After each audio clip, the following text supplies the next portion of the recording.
maamulka Puntland ayaa saaka oo talaada waxay subaxii hore qisaas ku fuliyeen laba kamid ah raggii kufsaday dilayna marxuumad Caaisha Ilyas kuwaas oo horey maxkamadaha Puntland ay dil ugu xukuntay ragga la toogtay ayaa kala ah Cabdifataax Cabdiraxmaan Warsame iyo Cabdishakuur Maxamed Dige halka Cabdisalaan Cabdiraxmaan Warsame oo la dhashay Cabdifataaxna laga reebay maxkamadda ayaana saddexdan nin horey ugu xukuntay kiiskan waxaana xukmanaha saddexaad muddo 10 cisho dib loo dhigay kiiskiisa kadib markii uu sidaas codsaday Ilyas Aadan oo ah aabaha dhalay marxuumad Caaisha maanta saaka 2 saac oo ay tahay Febraayo 11 waxaa la qisaasay laba nin oo dambiilayaashii ahaa oo Cabdifataax Cabdiraxmaan Warsame iyo Cabdishakuur Maxamed Dige baa la qisaasay maanta aad iyo aad baan anagana qisaastay waana ku faraxsanahay ninkii saddexaad maadaama saddex nin oo xukumanayeen dilkana maanta lagu wada furiyahay maxaa dib u dhigay ninkii saddexaad waxaa dib u dhigay 10 cisho dib loo dhigay waana dambiilo ahaa codsi baa jiray xagga maartay dadka ah iyo annaka waana 10 waana la hubinayaa 10 cisho in dib loo dhigo go'aankaas maadaama saxiix madaxweynaha uu dhacay yow ka yimi ma adiga go'aanka codsiga dhibay mise cid kale ayaa gudbisay madaxweynaha gudbisay codsiga waxaa wada dhibay aniga iyo dad iyaga ka tirsan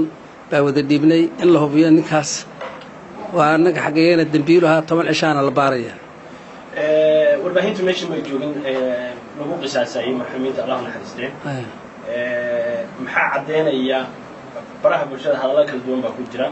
in nimankii la dilay aysan ahayn iyaga kiiska Caaisha magaceeda Allah naxariistay bal maxaa cadeynaya in arrintaasi nimankii ay adiga Ilyas ahaan in nimankii goobta la geeyay dilka lagu fiiyay ay yihiin nimankii Caaisha Allah naxariistay dilay nimankii Caaisha dilay waa wada qaanay daris baan ahayn waan wada hadalnay xataa way saafinay afis bay iga dalbadeen iyagoo tiirka gaariga saaran gaal shiraha aakhirama baa war jiraa baan ku yiri tiirkaana la geeyay waana la dilay oodayba adigu joog ma helay meesha joog waana hataa markay dhinteen dhuunta iyo gacanta waa ka taabtay ninka haray cadeymo iyo awl waxa jiray in ay isaga walaalkiisu leeyahay DNA iskaga mid yihiin marka haddii ay dhacdo in ninkaasi uusan la yiraahdo dib loo noqdo oo la yiraahdo laba walaalo DNA isku mid bay noqon karaan ma ku qanci doontaa maxkamaddu ay dib ugu laabato go'aankaas DNA-gu abiyo hooya wada dhalay laakiin maxaa ku jira falkii gabadha ku dhex jira ninkaas oo kufsiga ku dhex jira laftigiisa lacaankiisii baa ku jira shaawadiisii baa ku jirta dhiiggiisii baa ku jira hadduu la falgalay waa la heli doonaa qisaasta maadiga fuliyay ehelkaaga qoyskaaga mise dawladda ayaa u bandhigtay nimankaas dawladda ayaa qisaasta annaga fushanay dawladdu waxay tirad fushada la yiri sharciga islaam weeyaan annaga fushanay waxay ugu dambeyn barnaamijkan iyo qaabka uu dhacay dhinaca dawladda iyo aragtida dareenka ku aadan ugu dambeyn dareenkaygu aad iyo aad buu faahan yahay Soomaali weyn waa u mahadinayaa dadkii dambigaas galay Caaisha Ilyas Aadan ka galay waa la toogtay laba ninna waa dambeeya oo 10 cisho ayuu xirnaanaya haddii ay noqoto in ninkaasi ay laga wada hadlo oo maxkamaddu ay go'aankeeda gaadho adiga Ilyas ahaan qorshuhu ma kugu jiraa ninkaas inaad cafisid haddii kiiskaas lagu helo oo aad magdhow ka qaadatid ama aad qisaasatid baaris baa lagu jiraa kaas baaristaas haddii DNA la qaado kale waa arkaynaa haddii wada hadal yimaadana waa arkaynaa laakiin 10 insha Allah dib loo waa xiran yahay fariin maxaa uga diraysaa guud ahaan dadka ku dhageysanaya oo telefishinada ku daawanaya adigoo si faahfaahsan uga hadlaya arrintan waxay ahayd arrin muxuu ahaayey ummadda oo dhan ay sugaysay maantana aan filayno in ay noqon doonto lagu qanco aysan dhici doonin gabar dambe oo muxuu ahaayey dhalinyarada ay falwacaas kula kacaan marka guud ahaan adigu soo xoorinaya Ilyas kaaga mahad celinaynaa bal guud ahaan dadka waxa u cabirtaa kiiskan sidoo ahaa iyo in maxaa laga baran karaa kiiskan waxaa laga baranayaa 10 xoog leh gabdhaha Soomaaliyeedna waa badbaadahayaan oo dhacay kiiskan waana la badbaadhayaa ummadda Soomaaliyeedna waa u sheegaya gidwood eedaysanaha saddexaad Cabdisalaan Cabdiraxmaan Warsame ayuu sheegay Aabe Ilyas in dib loo baari doono muddo 10 cisho isla markaana ay ku qanci doonaan wixii go'aan ee ka soo baxa maxkamadda Cabdifataax oo saaka la toogtay ayaana 17 bishii August ee sanadkii 2019 ka hor qirtay maxkamad ku taala magaalada Garowe inuu dambigaasi galay isaga oo xilligaasi cadeeyay doorka uu ku lahaa cabdifataax si fiican dhiga fur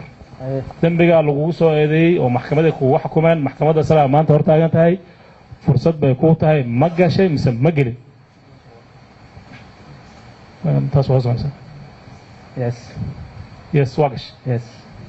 dembiga waa gashay si dadban baan u galay waana ku dhamaystiraya suga qof hadli kara ma jiro aw ciidamada amniga ma aha meeshaan masraxiya ma aha cabdifataax waa maqlaysaan ma miyir qabtaa aad iyo aad maskaxdaadu ma tamaam boqolkiiba boqol soo ma wuxuu qirtay dembiga inuu galay waa maqlayseen dhammaan shacabka soo maqleen aamus hadalku waxaan kaa rabnaa markaa faahfaahin baan rabaa inaan waxaan kaa rab ya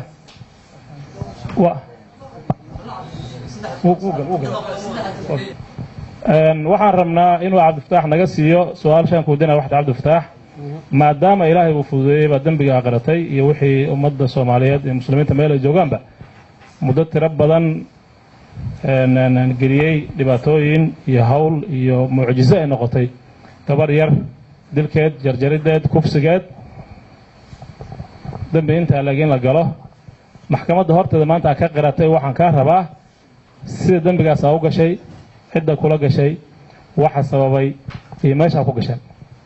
fursaddaas haystaa ummadda u sharax maxkamadda u sharax waa mahadsan tahay su-aal baa idi weydiisay mudana guddoomiye si degan oo aan ka fiirsaday baana kaaga jawaabay eedeymo badan baa aniga la ii soo jeediyey maa hal eedeyn xafiiska eerlaalinta wuxuu ii soo jeediyey anigu kufsi baan galay xafiisku xeerlaalinta wuxuu ii soo jeediyey kufsi wuxuu ii soo jeediyey dil wuxuu ii soo jeediyey afduub wuxuu ii soo jeediyey khalkhalgelin amni soo sidaa ma ayna xareen okay anigu kufsi baan galay mudana guddoomiye sharxaad ka bixi kufsiga ay saa u gashay iyo cidda kula gashay wax dil oo aan galayna ma jirto waa ku maqalay kufsi baa gashay yaa kufsatay caaisha kufsatay subxaanallah noo sharaxaad naga sii su-aale ii weydii kufsigu noocuu ahaa yaa kala qayb qaatay maxaa shaydaan baa kolley sabab u ahay maxaa khasbay waxa inaad geysatid anigu waxaa weeyaan kufsigaasi waxaa iga dhaadhiciyey igu qanciyey inaan galo goobjoogna ka ahaado cabdishakuur maxamed dige cabdishakuur maxamed dige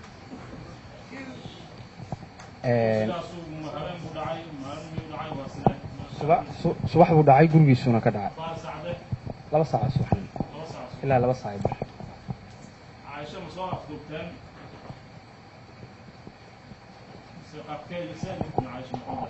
caaisha isagaa afduubay isagaa gurigiisa geeyey anigu waa uu soo wacay keliya cabdishakuur maxamed dige waxaa degan isaga iyo hooyadiis may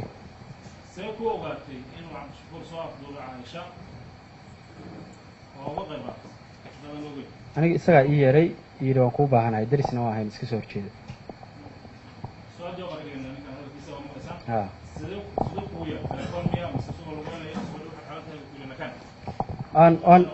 waan is aragnay anoo gurigeyga hortaagan waan ku rabaa buu yidhi imo anoo gurigeyga hortaagan waan labistay waan baxay gurigiisaan ugu tegay oo qol cusub banaanoo aniga iga soo horjeedaan waxaan u tegey isagoo qolka ku haysta caaisha waana xaqiiqa waxa aan ka hadlayo anigu cid i khasabtay cid waxaa weeyaan ii hanjabtay cid isasabtay inaan xaqiiqada ka hadlo midna ma jirto waxa aan ka hadlaya wayse qabaa waa xaqiiq ilaahayna igu ogey waxaa weeyaan waxaan rabaa inay maxkamaddu sidaa ii fahanto cabdishakuur isagaa ii yeeray gurigiisaanan ugu tegey dabadeed waxaan u tegey isagoo qolkiisa irad banaankaa ku haysta caaisho una xirxiranta muddo dood dheer ah kadib iyo cabsi fara badan oo aan dareemay wuxuu igu qanciyey wax fudud oo dhammaanaya inay yihiin waxaa weeyaan shaydaan baana ii kasbay anigu kufsi baan sameeyey goobtii faldambiyeedkana waan ka tegey caaisho oo nool waxyaabaha igu qanciya waxaa ka mid a in uu sii dayn doono markay hawshu dhammaan wixii intaa ka dambeeyana wixii aan mudano iyo se wax noqdaan la arki doono muddo saacada ah kadib goor gabalkii uu dhacay wuxuu ii sheegay in ay ka fursan weyday maadaama uu anigii iga da'weyn yahay in badan inay ka fursan weyday inuu sharaftiisa ilaaliyo inaan ka dhalinyaraysanahay haddii berri waxaa dhacaan in anigu aan ka soo kaban karo xagga da'da ama waxa weeyaan xagga sharaftaba isagu wuxuu yidhi waan kaa da'weynahay haddii arrintaas ay soo bixi lahayd dhibka ugu weyn iyo sharafdarrada ugu weyn anuu igu dhici lahaa kufsiga gabadha dabadeed go-aanka weyn oo aan qaatay baa wuxuu yahay markii aad iga tagtay buu yidhi inaan dila Caaisho anoo kaligeeyay gurigiisaan uga tegay mudane gudoomiye raggan ayaa 25kii bishii Febraayo ee sanadkii hore ee 2019 magaalada Gaalkacyo fal isugu jira kufsi iyo dil ugu geystay marxuumad Caaisho Ilyas oo xilligaasi jirtay 12 sano waxaana arrintaas ay hadalhayn badan ka abuurtay guud ahaan Soomaaliya Caaisho oo markii la kufsaday kadib la dilay ayaa meedkeeda laga helay afaafka hore oo gurigooda oo ku yaala magaalada Gaalkacyo waana markii ugu horeysay xukun noocan laga fuliyo gudaha Soomaaliya kaas oo lagu dilayo rag kufsaday dumar waxaana inta badan maamulada lagu eedeeyaa inaysan tallaabo ka qaadin dadka lagu eedeeyo kufsiga lagu la kaco dumarka hay'adaha xuquuqda aadanaha ayaa in muddo dalbanayeen Caaisho ay hesho cadaalad waxaana mas'uuliyiinta Puntland ay hore u ballan qaadeen in dadkii ka dambeeyay dilka Caaisho cadaalad la marsiin doono fadlan haddii aad ku cusub tahay boggeena Raad Production subscribe saar si aad mar walba ula socotid muuqaaladeena cusub waana aniga oo Yuusuf Cabdi Shiro idin leh nabadino